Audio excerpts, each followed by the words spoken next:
off the jams, motherfucker!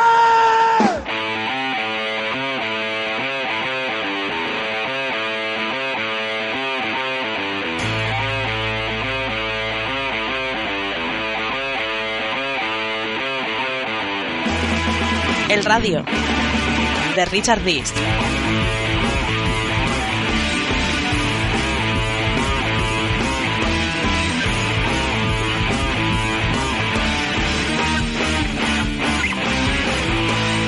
En el Real Madrid empiezan a estar demasiado acostumbrados a que la prensa no sea crítica, sino que sea pelota. Para mí es más importante la Liga. El torneo más importante del mundo es la Liga. Que es mucho más fácil ganar la Champions que ganar la Liga. En lo futbolístico el Madrid no tiene ninguna opción ante el PSG. Yo creo que tal y como está el Madrid esta temporada no le da para eliminar al Paris Saint-Germain. ¿No le van a meter menos de 3 o 4 al Madrid en cada uno de los dos partidos? ¿Estamos en condiciones de eliminar al Paris Saint-Germain? Me parece imposible. Yo no le veo ninguna expectativa de eliminar al Paris Saint-Germain y además veo una escabechina. Yo prefiero que el Madrid caiga en París y le pinten bien pintada la cara para que haya una revolución y una reestructuración de la plantilla. El Real Madrid está en semifinales de esta competición en medio de un escándalo de tamaño mundial. El Madrid está a 3 victorias de dejar la temporada del Barça, que para mí está siendo fantástica, en una mierda. Si el Madrid gana la tercera Champions consecutiva, me cogerá una excedencia.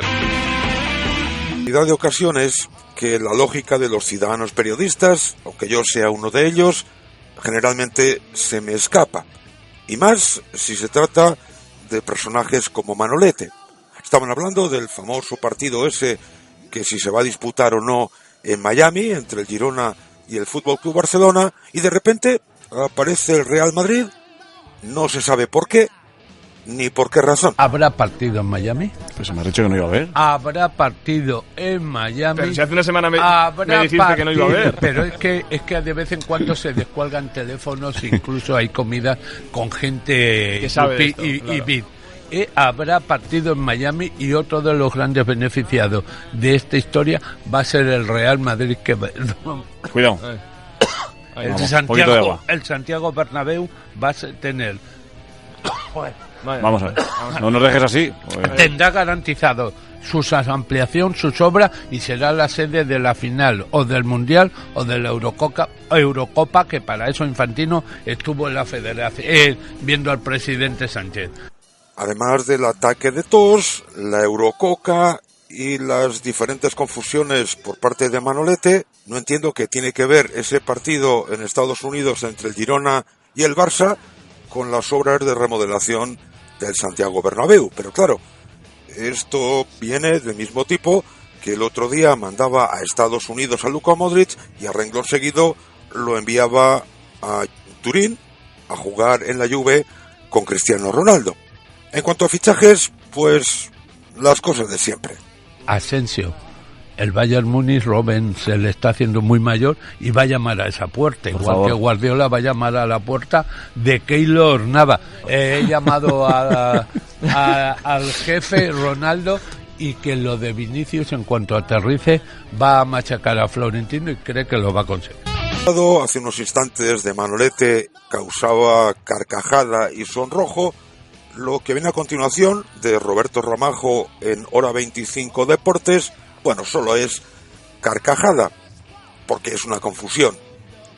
Tuvo un pequeño problema a la hora de determinar qué medida de longitud había que emplear. Imaginaos a Xavi Hernández escuchando esta noticia y cortándose las venas con un abrecartas oxidado y sin filo. He pisado el césped de Anoeta, del nuevo Anoeta, que se va a estrenar en el partido frente al Barça, y tiene muy buena pinta. Ahora está muy alto, está a 29 centímetros, está demasiado alto para que se juegue el partido, lo tienen que cortar, dejarlo entre 22 y 25 centímetros, que es lo que marca la Liga, pero el césped pinta muy bien. Hombre, está alto como para que haya dificultades para jugar el partido, e incluso con 29 centímetros, y exagerando un poco, para que se extravíe y se pierda algún jugador bajito de la Real o del Fútbol Club Barcelona. 29 centímetros de altura, si no se ve ni el balón. El radio de Richard Beast.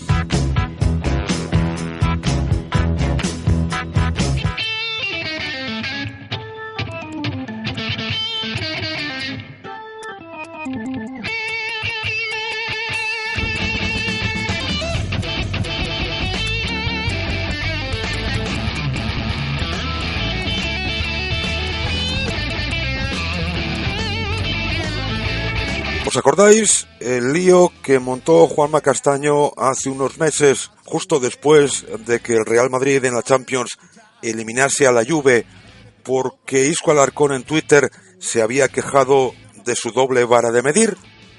Un vídeo de Real Madrid Televisión comparando el audio de su programa, de Juanma Castaño, cuando el Madrid eliminó a la Juve y cuando el Barça eliminó a Iteki mediante al Paris Saint-Germain. Y Isco Alarcón puso un tuit diciendo doble vara de medir. Aquello fue todo. Últimamente, lío también a cuenta de no querer responder el mismo Isco a Diego Torres en la sala de prensa con la selección española de fútbol. Pero eso es pasado. Vengamos al presente y veamos cómo las cosas, dependiendo del personaje que se trate, no se juzgan igual. Ayer se emitió por televisión una entrevista de Jorge Valdano a Pep Guardiola. Y en un momento determinado, Valdano le pregunta a Guardiola por la prensa. Y esto es lo que responde el entrenador del Manchester City. ¿El periodismo? Bien. Después de haber probado Barcelona, todo es mucho más llevadero, mucho más. Lo de España es decir, la crítica existe en todos lados, pero aquí es más agresiva, por decirlo de algún modo. La maldad y la crueldad que hay aquí no existen. Mira. En Alemania y en Inglaterra son muy críticos, igual de críticos. En España van a hacer daño. Y saben dónde hacerte daño. Ahí te critican y te dicen, es tonto, Aquí no.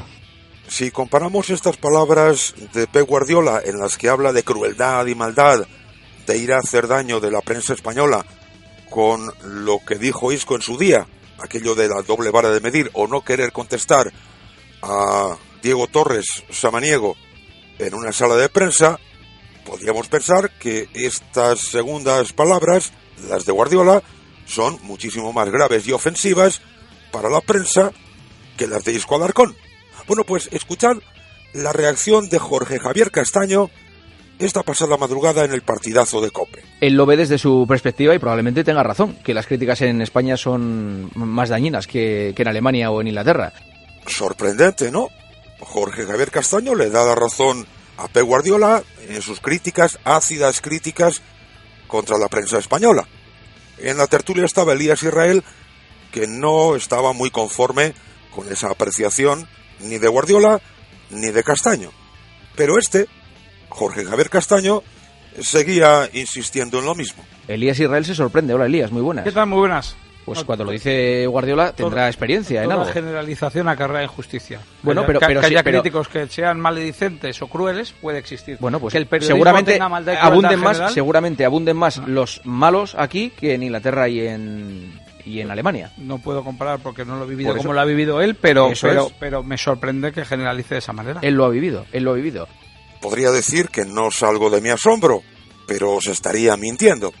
Y como en el caso de Manolete en la introducción de este programa 1455 del radio, también aquí todos los caminos conducen al Real Madrid. En este caso, con el guía turístico José Joaquín Brotons. Lo que dice de la prensa española, al final es, yo creo que una definición exclusivamente suya. Él se sentía perseguido. Él se sentía muy perseguido, especialmente por la prensa de Madrid y especialmente por los medios más importantes de Madrid a nivel escrito. Pero porque la de Barcelona la tenía absolutamente controlada. Bueno, como la tiene el Madrid. Como la tiene el Madrid. Creo que a lo largo de 1455 programas, contando he demostrado que lo que dice Brotons de que el Real Madrid tiene la prensa controlada es una falacia absoluta. Y en cuanto a lo otro, lo de la prensa controlada de Barcelona no es exclusivo de Pep Guardiola. Y os lo voy a demostrar en las próximas secciones de este programa. Este programa, el radio, no solo lo escuchan oyentes madridistas, aunque sí tengo que reconocer que son la mayoría, pero hay oyentes de otros equipos, del Atlético de Madrid, del Betis, del Athletic Club de Bilbao, e incluso del Barça. Y todos me habéis escuchado decir que cada equipo de este país podría tener un radio, no quizás tan extenso y ácido como pueda ser este, pero sí a su nivel podría tener uno en el que destapase todas las falacias de la prensa. O en este caso, en el caso de la sección que ahora comienza, todos los silencios cómplices de cosas que saben, cosas que sabían y que nunca han contado. ¿Por qué? Eso ya, la respuesta os la dejo a cada uno de vosotros. Porque ayer se supo que del traspaso de Neymar Jr. del Barça al FC Barcelona hay un personaje de nombre André Curie que ha cobrado 6,6 millones de euros. Así lo explicaba Manu Carreño en El Larguero. Jueves que tiene como protagonista un empleado del FC Barcelona. Su nombre, ya os lo decía en portada, es Curie, que sigue siendo empleado del FC Barcelona, André Curie, que según ha contado Sique Rodríguez ha cobrado 6,6 millones en concepto de porcentaje, 3% por el traspaso de Neymar al Paris Saint-Germain. Lo ha contado Sique Rodríguez en Radio Barcelona. Hola Sique, muy buenas. ¿Qué tal, Manu? Muy buenas. ¿Cómo es posible que a alguien se le ocurra que la persona que tiene que mimar, cuidar y tratar bien en Barcelona a Neymar sea la misma que a su vez se lleve una pasta si Neymar es traspasado a otro club?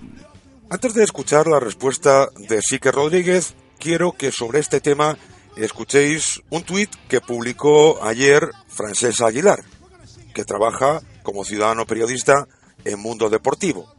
Hace tiempo que vengo hablando de André Curie y su trabajo, entre comillas, en el Barça. El tiempo y los hechos me han dado la razón. Escándalo es poco. Y conste que es la punta del iceberg lo que ha salido a la luz pública. Investiguen, por favor. ¿Investiguen?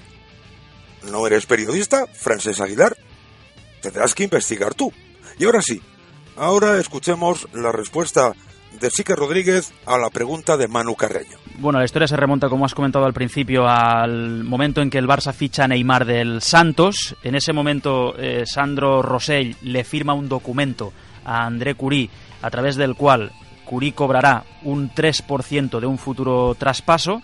Este documento es válido en cualquier momento y llega el día en que el Paris Saint-Germain ficha al jugador pagando la cláusula de rescisión, 222 millones de euros y por tanto el 3% que le corresponde a Curie son estos 6,6 millones de euros.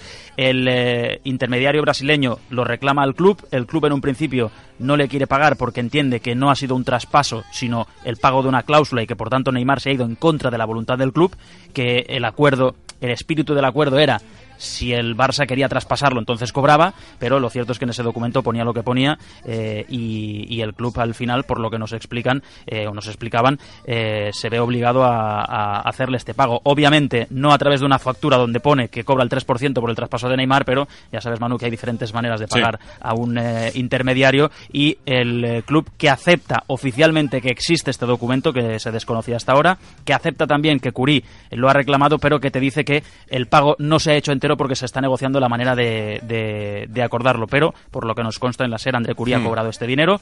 Y vosotros podéis pensar, hombre, no se habían enterado de nada hasta este momento y ahora resulta que sale a la luz y descubren el pastel. Pues me parece que no, porque en la tertulia sobre este asunto en El Larguero estaba Santi Jiménez, que es el delegado del diario AS en Barcelona. Y Santi Jiménez, sobre André Curie, Neymar y todo lo que pasó en el verano en el que el brasileño se fue al PSG, escuchad lo que contaba. Es tan surrealista que es difícil de creer todo, porque cuando todos los medios estábamos poniendo que Neymar se iba, que estaba en la gira del Barça famosa en Estados Unidos, con la foto de Piqué, de que se queda y todo esto, la última bala que le quedaba al club, después de que Jordi Mestre, vicepresidente deportivo, hubiera dicho se queda al 200%, quiero recordar. Sí. Llaman a André Curie, que está en Brasil, para que coja un avión privado y vaya a Nueva York para intentar frenar lo que ya era irremediable, que es que se iba Neymar al PSG. Claro, ¿cómo va a llegar Curie a convencer a Neymar? Claro, sí. Claro, no lo haría Curie ni lo haría nadie que tuviera ese contrato firmado, claro. O sea, y yo soy Curie y le digo... Vete antes. Ney, que igual te tendrías que... No, bueno, pues yo ya lo he intentado, O sea, ya está. Y 6 para la caja. Claro. O sea, Así que al menos Santi Jiménez ya sabía que el Barça había mandado al zorro, al gallinero, a cuidar de las gallinas. Es decir, había ido a convencer a Neymar de que no se fuese, cuando si se iba a cobrar 6,6 millones de euros. Y sobre esto también habló Jordi Martí en El Larguero. Un empleado del club cobra 6,6 millones por un traspaso que el club no quiere, por un traspaso no querido. Pero es que además resulta que este empleado, Curí, que mantiene una estrecha relación con Neymar padre, con su mujer, incluso con Neymar Junior, es el que tiene el encargo de evitar que se marche. Y resulta que se beneficia de su traspaso. Pero sigamos adelante y tiremos por elevación. Porque recordaréis que cuando el Barça fichó a Neymar, primero eran 17 millones, luego 57 y punto, y el 90% de los ciudadanos periodistas, sobre todo de Barcelona, defendían con ahínco la realidad de lo que los directivos del Barça iban contando. Bueno, pues ahora resulta que no todo era tan bonito, y tampoco es tan bonito ahora después de que el Barcelona, en teoría, ingresase 220 millones por el traspaso de Neymar al Paris Saint-Germain. De nuevo Jordi Martí. Y luego hay otra cosa, Manu, pues que es un pozo sin fondo, que es el despropósito de la ingeniería del fichaje de Neymar que atacó Rosell. Insisto, es un pozo sin fondo, con sorpresas continuas. Probablemente, y podemos interpretar, que Rosell le dijera a Curí en aquel 2013, oye, no te preocupes, esto lo acabaremos de pagar, ahora lo que nos interesa es arrancar a Neymar por un coste relativamente asequible y que no cante mucho, si me permites la expresión, y resulta que, como decimos en Cataluña, esto ya más adelante ya lo encontraremos. Bueno, pues resulta que hay un contrato insólito. Bueno, al final uno tampoco se puede sorprender si se da cuenta de que de los 222 millones que cobró el Barcelona, al final lo que está contabilizado según las memorias son 150 de ingresos reales. Hay 40 millones provisionados por un litigio que mantienen Neymar y el Barcelona, y si vas descontando partidas como esta de 6,6, es posible que los 222 queden en 150.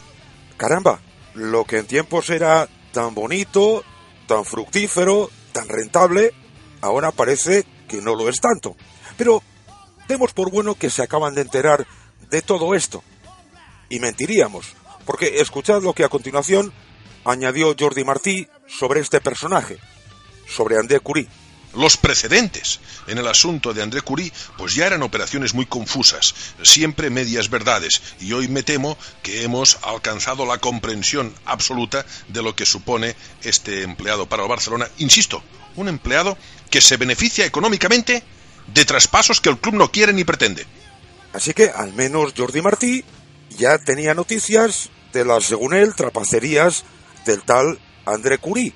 Pero caramba, yo es la primera vez que escucho su nombre y la primera vez que le escucho decir todas estas cosas. Porque además hay un último detalle que a mí me parece crucial para entender toda esta historia. Y es esto que contaba Sique Rodríguez. André Curí es intermediario encargado de abrir mercado en Sudamérica. Por ejemplo, participado en el fichaje de Yerry Mina, también en su traspaso, ha participado en el fichaje de Coutinho, ha participado en diversos fichajes del club en los últimos años. Sigue siendo una persona que trabaja permanentemente con el Barça. Es cierto que no es empleado fijo, pero sí es un colaborador, como podemos tener muchos en la cadena SER, sí, con contrato en el Barça y que participa en operaciones. Y lo que nos dicen desde el Barça es que es una persona que tiene muchos contactos, que hay que aprovechar su influencia en diferentes mercados y que por eso se sigue confiando en él. Es verdad, y es un detalle importante a tener en cuenta, que en otoño empieza un juicio en la Audiencia Nacional por el caso Neymar y que André Curí es uno de los testigos que el Barça presenta como prueba de que el fichaje se hizo bien. Así que el tal André Curí es testigo a favor del Barça para ver si se libran de la condena en el caso Neymar, como para no pagarle.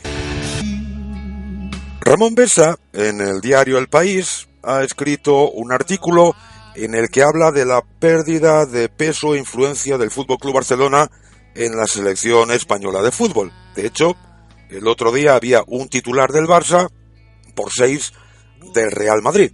Y otro de los jugadores que estaba convocado, Sergio Roberto, no jugó ni un solo minuto ni en Inglaterra ni el otro día en Elche contra Croacia. Así resumía de alguna manera Carreño ese artículo de Besa. Dice Ramón Besa en El País: el Barça ya no pinta nada en la roja. Hubo un tiempo, en la época del Dream Team, en la que la expedición de la Real Federación Española de Fútbol hacía escala por deferencia en el aeropuerto del Prat antes de llegar a Barajas. El modelo actual del Barça solo funciona para el Camp Nou. No es exportable ni siquiera a la selección que entrena el mismo Luis Enrique. O sea, el Barça ya no pinta nada en la roja. ¿Por qué, Ramón? Ramón Besa respondió a esta pregunta de Manu Carreño haciendo gala de ese criterio adaptable o variable del que hemos hablado, yo os he hablado a lo largo de esta semana. Bueno, porque aquel tipo de jugador que marcó un estilo en la selección española que le permitió, pues de alguna forma, con la buena mezcla del carácter del Madrid, gobernar en Europa y en el mundo, pues ya no se cultiva, y porque ha dejado de controlar el mercado español. O sea, se dan las dos circunstancias. No solo el Barça ha dejado de producir jugadores, sino que ha perdido la competencia con el Madrid cuando se ha interesado justamente por los jugadores que marcan la diferencia en la selección española. Y Ramón Besa daba algunos nombres, algunos ejemplos de esos futbolistas que el Madrid sí ha podido fichar y el Barça no. Estamos hablando, por ejemplo, de Saúl, que era un jugador que el Barça pudo incorporar cuando la operación de Villa, o ha estado encima y ahora parece que vuelve a activar ese derecho preferencial que parece tener con él. Tuvo Asensio, que no lo fichó por no querer pagar una cantidad al contado. Peleó por Ceballos, pero prefirió Ceballos irse al Madrid, y peleó por Isco. Isco prefirió el Madrid. Es decir, el Barça ha perdido a estos jugadores porque se adelantó el Madrid, porque puso más interés o por lo que fuera. Por lo tanto, no solo ya es una cuestión de producción propia en la Masía, como se refleja en la Sub-21, donde no aparece ni un solo jugador del Barça. Haciendo un inciso, me estoy acordando ahora de una primera página, creo que era de Mundo Deportivo, y si no, era del Sport, en la que se veía a varios canteranos del Fútbol Club Barcelona y se decía el año de la cantera. Manu Carreño quiso sacarle la cara, de alguna forma, al Fútbol Club Barcelona. Cuando el Barça ha querido un jugador, sí que ha peleado por él, ¿no? Ha dicho: Dembélé, toma, taca. O sea, no sé si no incorporaba a estos que tú has dicho, a los Isco, Asensio, Ceballos y tal, porque de verdad no le interesaba, o porque se adelantó el Madrid, o porque el jugador prefería el Madrid. Bueno, yo creo ¿la apuesta era de convencido o a medio gas? La traducción de las palabras de Carreño es: hombre, el Barça es que tampoco tenía tanto interés en Saúl, Asensio, Ceballos o Isco, porque cuando ha tenido interés se ha soltado 150 millones para llevarse a Dembélé. A Dembélé seguramente le puedes decir, si tiene una oferta del Madrid, no sé qué hubiera hecho, pero en este caso creo que no la tenía. Pero en los otros casos, o sea, Asensio fue un caso de desidia, porque Asensio ya tenía todo hecho para fichar por el Barça. Eso a Saúl pues lo tenían controlado. Para mí el problema del Barça es que está fallando en una mirada única. Es un equipo que va dando tumbos y lo salvan los entrenadores. Porque al final el problema, o sorpresa, es de estructura. Y eso que durante años hemos escuchado, que el que no tiene estructura, ni director deportivo, ni nada que se le parezca, es el Real Madrid. El Barça ya ha perdido desde la salida de Zubizarreta aquella capacidad que tenía de un hombre que controlaba, era el ideólogo. O sea, tú cuando llamas al Barça, ¿quién se pone al teléfono? Eso lo ha intentado ahora recuperar con Avidal, pero el Barça lo han sostenido Luis Enrique, que tiene siempre un efecto revitalizador cuando llega a los clubes. Está pasando en la selección, lo hizo en el Barça cuando llegó, lo está teniendo Valverde, pero esos técnicos caducan y la línea continuista, el que tiene que marcar desde la cantera hasta el primer equipo, no aparece. Pero Ramón Besa dijo algo todavía más sorprendente, al menos para mí, porque tiene que ver con aquello del estilo sacrosanto e irrenunciable del Fútbol Club Barcelona, ese que servía lo mismo para un roto que para un descosido por los siglos de los siglos. Amén. Yo creo que el Barça ha aprovechado la coyuntura de que la manera que tenía de jugar a fútbol está obsoleta, y en esta evolución está entrando en una involución que hace que no pinte nada en Europa. Recordemos que el Barça y la obsesión es la Champions, y en la selección. Por lo tanto, por eso me refiero que sí que le sirve en cambio para ganar la Liga y la Copa. Os confieso que lo he tenido que escuchar varias veces para darme cuenta de verdad que no eran mis oídos los que me engañaban cuando escuché a Ramón Besa decir esto. Yo creo que el Barça ha aprovechado la coyuntura de que la manera que tenía de jugar a fútbol está obsoleta. Y por último, para terminar la sección, otros 2 ejemplos que puso Ramón Besa sobre el desparrame, el desmadre de las estructuras del Barça. El Barça no hizo lo que tenía que hacer para retener a Thiago, al contrario, abarató la ficha de la cláusula, no lo hizo jugar para que se pudiera ir al Bayern. No parecía preocuparle mucho. Y a cambio de esto, ¿qué ha incorporado? Volvemos a tu pregunta inicial, Manu. Prefiere fichar a intermediarios que cobran comisiones por traspasar a jugadores que juegan en el mismo equipo. ¿Cómo se entiende? A ver, el señor Puri es empleado del Barça y cobra una comisión por traspasar a un jugador que el Barça quiere que se quede. Bueno, esos son síntomas de que algo se está haciendo mal. Os recuerdo que el tal André Curí no es empleado del Barça desde ayer o antes de ayer, no. Se incorporó a la estructura del FC Barcelona como intermediario cuando el Barça fichó a Neymar Jr. del Santos. No es de ayer, es de ya hace unos cuantos años. Y sin embargo, nos enteramos ahora. Y digo nos enteramos ahora porque a tenor de lo que hemos escuchado hace unos minutos, ellos sí que lo sabían.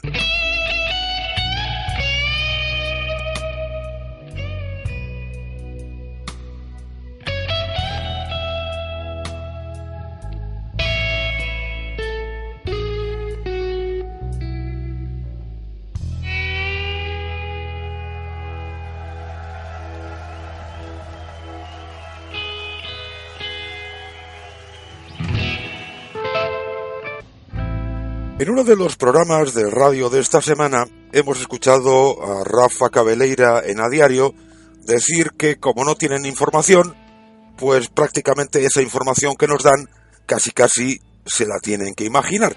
Y algunos tienen una imaginación calenturienta que siempre va en la misma dirección.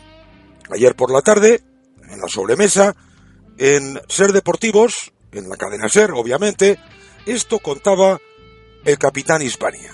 Bueno, tiene que decidir Lopetegui, ¿no? Iba a decir que tiene un lío, bueno, bendito lío, tiene 2 grandes porteros, tiene 3, también con Casilla, pero tiene que decidir si Courtois o si Keylor Navas. Lo normal es que juegue Courtois, toda vez que dio el paso ya hace 10 días, jugando en el Bernabéu ante el Leganés con el belga, cuando merecía jugar Keylor Navas, porque apostó los primeros 2 partidos, Getafe y Girona, precisamente por el Tico, que estaba en el Madrid y que ganó 3 Champions, pero fue el mejor en Girona, lo quitó para meter a Courtois, fue una cuña y ahora tiene que decidir. Por ahora, información, lo que se dice información, no hemos escuchado nada. ¿Qué va a pasar en el futuro? No se ha pronunciado Lopetegui si va a poner a uno en Champions y otro en Liga, pero todo puede ocurrir. De momento lo normal es que sea Courtois en San Mamés, aún no lo tiene decidido y veremos quién juega frente a la Roma en el Bernabéu. Complicado lo tiene, aunque son 2 grandes porteros. Mucho bla bla bla bla bla bla de Javier Herráez, pero información ninguna. Y la portería, pues ahí está aquí de la cuestión. Me dicen que incluso hasta no lo tiene decidido Lopetegui. Si lo tiene 80-20, no está todavía al 100%. Porque claro, es un momento muy importante en la temporada. Es un partido en San Mamés ante el Athletic Club de Bilbao, que es un clásico, y el debut del Real Madrid ante la Roma en el Bernabéu. Claro, si juega los 2 partidos Courtois, sería lo que el guión parecía que dictaba. Marca territorio. Claro, que Keylor Navas no jugaría nada más que la Copa del Rey. Yo eso no lo creo, sinceramente no lo creo. De hecho, el inicio de Liga jugó Keylor Navas ante el Getafe en el Bernabéu, jugó en Girona el Tico y fue el mejor junto con Asensio en ese partido. Información, lo que se dice información, ya veis que nada. Eso sí, meter cizaña a paletadas. Keylor Navas, yo se lo pregunté a Lopetegui ahí en el estudio de la cadena SER, que es una pedrada mía, que creo que Keylor Navas no se ha quedado para jugar solamente la Copa del Rey. Sí, no además se lo dijiste así, es una pedrada mía. Sí, no. Sí, bueno, él dice que tiene 2 soluciones muy buenas, y es verdad, porque son 2 porterazos, pero claro, la apuesta del club es Courtois, y Keylor Navas se ha quedado y ha ganado 3 Champions, o sea, no una, no 2, ha ganado 3 Champions y es el portero de los capitanes, de Sergio Ramos y de Marcelo. No es que haya más relación de los jugadores no, está claro. Courtois. Y una vez más han cantado bingo. El capitán Hispania ha cantado que Keylor Navas es el portero de los capitanes del Real Madrid, concretamente de Marcelo y de Sergio Ramos. De Sergio Ramos y Marcelo. Me cuesta creer que cada semana estemos con esta cantinela, o sea, cada semana a ver quién pues juega. Tiene una pinta que no veas. O al final hace una decisión salomónica. Lo hizo Luis Enrique en el Barça. Bravo una competición, Ter Stegen otra. Aquí puede llegar el momento en que a lo mejor le dé la Champions a uno y la Liga a otro. Podría ocurrir, aunque tampoco lo veo. O sea, puede ser lo que dices tú, que sea cada semana un portero. Algo tiene que hacer, porque son dos grandes porteros y me niego a pensar que uno de ellos, en este caso Keylor, se quede solo para jugar la Copa del Rey. Todo esto decía el capitán Hispania ayer por la tarde en Ser Deportivos. En Hora 25 Deportes, entre 8:30 y 9 de la noche, decía esto otro sobre el asunto de la portería, que por cierto, lo de la cantinela es bien fácil de evitar. Con no hablar de lo que no sabes, bueno, entonces tendrías que estar callado todo el día. Y otra decisión que tiene que tomar Lopetegui, que me dicen que ya la tiene casi decidida, es el portero. Tiene 2 partidos importantes, San Mamés y el próximo miércoles la Roma en Champions. En principio, Courtois, pero Keylor Navas está enfadado porque no juega. Keylor Navas, según el capitán Hispania, está enfadado porque no juega y ha dejado de jugar un partido. Exactamente un partido, el del Leganés, porque hasta ese encuentro había jugado todos los anteriores. La Supercopa de Europa y los 2 primeros de Liga. Y está enfadado, según el capitán Hispania.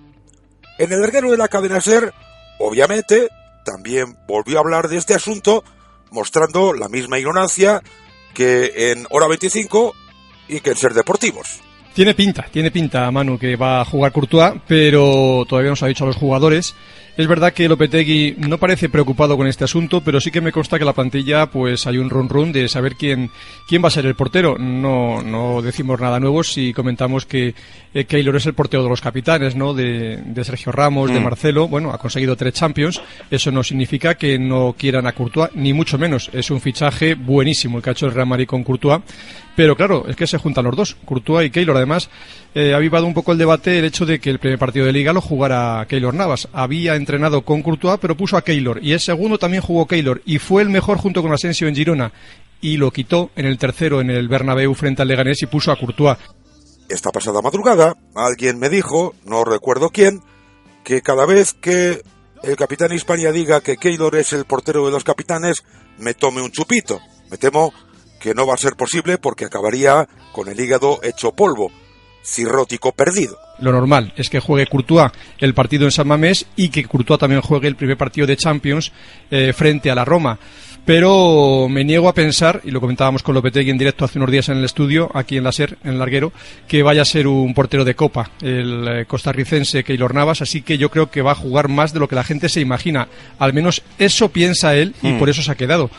Vamos a ver lo que pasa, pero Courtois tiene, entre comillas, un mal enemigo deportivo porque Keylor es un competidor nato, aunque ahora me consta que se quedó sin jugar con la selección para eso, competir, y el hecho de que sepa que Courtois tiene más opciones que él, pues le tiene un poco con el gesto torcido y, hombre, no mosqueado, pero sí que está dubitativo toda vez que él pensaba que iba a jugar algo, al menos la Copa o también la Champions en algún partido en el Bernabéu. Empecemos por el final. La Copa y la Champions todavía no han empezado para el Real Madrid, capitán Hispania, así que es imposible que esté decepcionado por no jugar. Lo segundo, en Hora 25, según Javier Herráez, Keylor estaba enfadado porque no juega un partido, pero bueno, estaba enfadado porque no juega. Ahora está con el gesto torcido, no mosqueado, sí dubitativo. ¿En qué quedamos? Y para terminar, parece ser que, al menos para mí, no ha quedado nada claro porque no ha aportado ni un gramo de información en todo lo que dijo ayer el capitán Hispania. Al parecer para Manu Carreño sí, pero ya digo que al parecer, es decir, solo en apariencia. Pues esos son los planes que se intuyen en la portería y que nos cuenta Javier Raez para lo que viene, ¿eh? Partido de Liga, partido grande de Liga en San Mamés y luego la Champions, que tenemos ya semana de Liga de Campeones. A ver qué pasa en la portería blanca, si Courtois y Courtois, si Courtois y Keylor, si Keylor y Courtois. Combinaciones de 2 elementos para 3 competiciones, es lo que ha venido a decir al final Manu Carreño, porque efectivamente se intuye, aunque en realidad no sé qué es lo que se intuye, porque el capitán Hispania no ha dicho absolutamente nada, pero nada a lo largo de todo el día. Y gracias a @David4Fabre por haberme contado lo que había dicho el capitán Hispania en hora 25.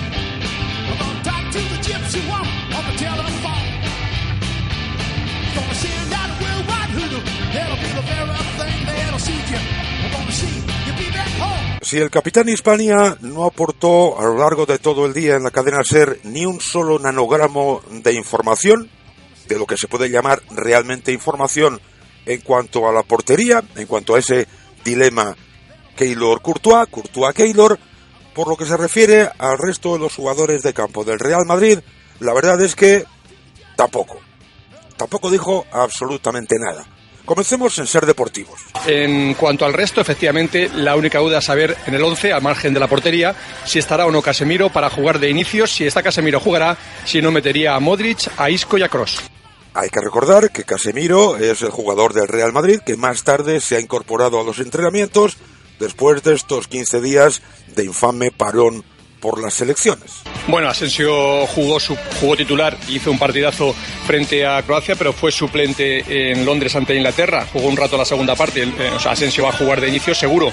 Lo de arriba está claro. Asensio, Benzema y Gareth Bale.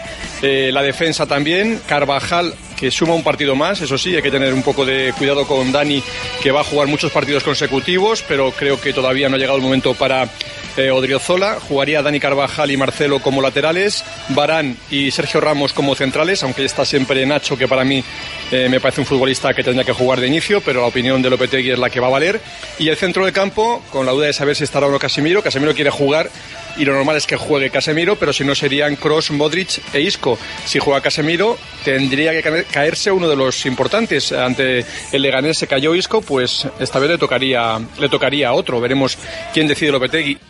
Pocas horas más tarde, en el tramo de hora 25 dedicado a los deportes, esto comentaba Jesús Gallego.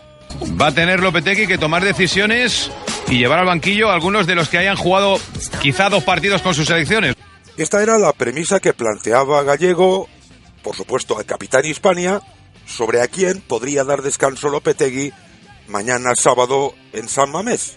Y escuchad la sorprendente respuesta de Javier Herráez. Si juega Casemiro, que es el que ha llegado en el día de hoy con su selección con Brasil, si no llega muy cansado y quiere jugar, pues Kroos, Isco y Modric. Uno se tendría que caer, podría ser Modric, si está cansado el croata después del partido frente a España. Arriba seguros Bale, Benzema y Asensio. ¿Ha sido Modric el único jugador del Real Madrid que ha disputado los 2 partidos con su selección en este parón de 15 días? Obviamente no, pero es igual. Ya sabéis que el capitán Hispania, cuando tiene que elegir, siempre elige lo mismo. De ahí su apelativo. Y por último, las dudas de Lopetegui. Buenas, malas, regulares, pues depende de cómo tenga el día Manu Carreño.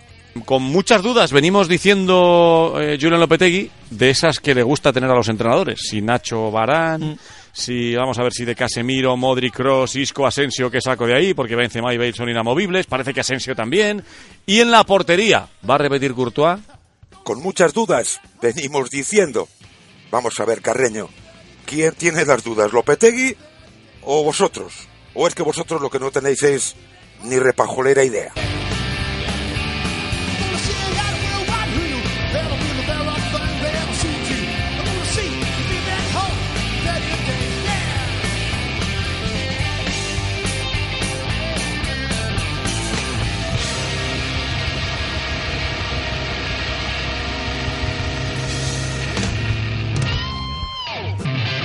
Para terminar el programa por hoy, para concluir esta edición 1455 del radio, aunque antes tengo que recordaros que a eso de medianoche os espero en el primer palo para mandar al infierno a los Tataglia, vayamos con una noticia que cuando escuché el enunciado me pareció interesante e incluso provocó ilusión en mí. Dije, por fin van a hablar del límite salarial. Pues no, craso error. Porque ayer la Liga de Fútbol Profesional publicó los datos precisamente de eso, del límite salarial, que como todo el mundo comprende, menos ya veréis luego Jorge Javier Castaño, significa el dinero que de acuerdo a su presupuesto y a sus ingresos cada club puede gastar. No lo que gastan, no, lo que pueden gastar. Si tienes un presupuesto de 800, gastarás en consonancia, y si tienes uno de 200, pues exactamente lo mismo. Pero Castaño es que es así. La Liga ha publicado hoy la tabla con los límites salariales de los equipos de primera y segunda división, lo que se gastan los equipos de primera y segunda en los sueldos de los jugadores, es decir, lo que da la valía real de los equipos, porque al final lo de los presupuestos queda engordado con otras partidas que tiene cada club. Pero en sueldos de las plantillas, el equipo que más dinero se gasta en España es el Barça, 632.971.000 euros. El segundo, el Madrid, 566.530 euros, 530. Nada menos. Tengo mis dudas sobre si ese nada menos se refiere al Barça y al Madrid o solamente al Real Madrid. En lo que no tengo ninguna duda es en que Castaño no se entera ni de por dónde le da el aire. El límite salarial es el tope que te puedes gastar, no lo que realmente te gastas. Después de estos dos viene el Atlético de Madrid.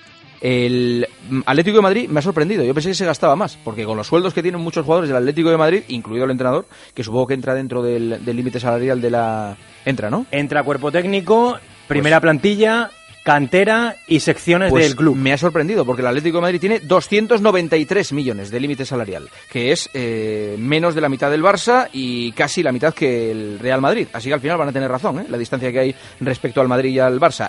Minutos más tarde, bastantes minutos más tarde, Isaac Fouto intentó sacar a Jorge Javier Castaño de su error. Los 632 millones del Barça es el límite, pero no quiere decir que haya gastado eso. Es decir, ha podido gastar menos. Ese es el límite que te impone la Liga. Generalmente están en el balance de gastos e ingresos. Generalmente están en el límite. Sí, pero no necesariamente tienen por qué llegar. Sí. Y luego, bueno, el Barça tiene más porque aquí hay que incluir gastos de jugadores de la primera plantilla, cuerpo técnico, además se incluyen gastos del filial, cantera, otras secciones. El Barça, por ejemplo, tiene más secciones que el Real Madrid. O sea que aquí se incluye todo. Empezando por el final, y puede ser que yo esté equivocado, sinceramente no sé qué tiene que ver los límites que impone la Liga de Fútbol Profesional con lo que se puedan gastar el Madrid y el Barça en el baloncesto, que pertenece a la ACB, o el Barça con el balonmano y la ASOVAL, o el hockey y la federación correspondiente. Que digo que es posible que yo esté equivocado, pero lo realmente importante y lo significativo en esta noticia habría sido dar los datos de lo que realmente se gastan, para saber si llegan, si se pasan o no. Eso es lo que habría que saber, porque esos datos que han dado son simplemente un porcentaje X del presupuesto de ingresos del club. Y obviamente haces la operación del tanto por ciento y te salen esas cantidades. Y que yo sepa, el Madrid estaba alrededor del 60% y según informaciones del propio Fútbol Club Barcelona, lo suyo andaba por el 86-87%. Eso habría sido informativamente relevante.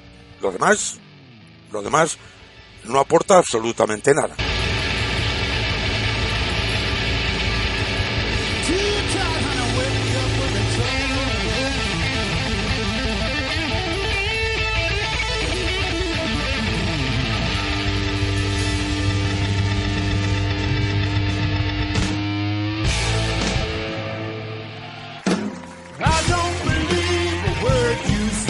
Los periodistas normalmente, puede haber alguno que sí, no tendemos a inventarnos lo que pasa. Porque luego de todo lo que las noticias que da Manolete estaría en el paro ya. Se le conoce en el vestuario como el chamán de Zidane.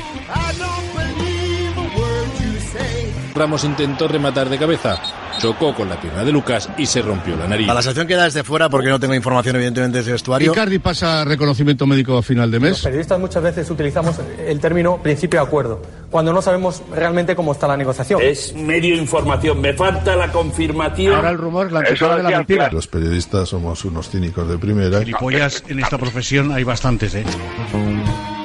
Dentro de unos años podrá presumir de que no, es que a mí también me marcó Messi. Ya empezamos con los debates y estamos a 3 de agosto, 4 ya de agosto. Nos los creamos nosotros mismos. Yo no miento, yo puedo decir cosas que no son ciertas. Perdón, pues quiero decir que no estoy de acuerdo. Yo a Bale no lo volvería a poner nunca más. Centro Marcelo, Bale, remata, ¡gol! ¡Gol! ¡Gol! ¡Qué gol!